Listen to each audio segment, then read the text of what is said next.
ইফতার করছেন, আপনার দস্তরখানা পানি, প্রাণের পানি, আপনার দস্তরখানে প্রাণের সামান, আপনি বলছেন আল্লাহুম্মা লাকা সুমতু আলা রিজকিকা আফতারতু, এই দোয়া পড়ছেন, আল্লাহ তোমার জন্য রোজা রেখেছি, তোমার নামে ইফতার করছি।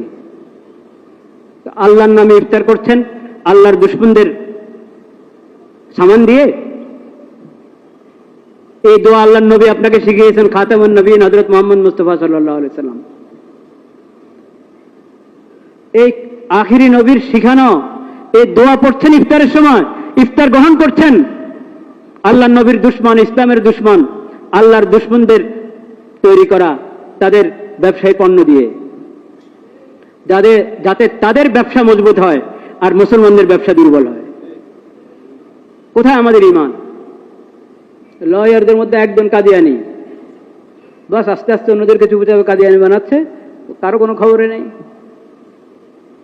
ভার্সিটিতে একজন লেকচারার কেমনে বক্সিবাজার গিয়ে বয়াত হয়ে কাদিয়ানি হয়ে এসেছে, ও বরবাদ করছে অন্যদেরকে। বাতিল ফেরকার লোকেরা, এমনকি বেঈমান লোকেরা মানুষের আকীদা নষ্ট করে, ঈমান নষ্ট করে। আমরা উদাসীন, বেখবর, আমাদের খবর নেই। এই যে উদাসীনতা, অসচেতনতা, এটা মুমিনের কাছে কখনো কাম্য না।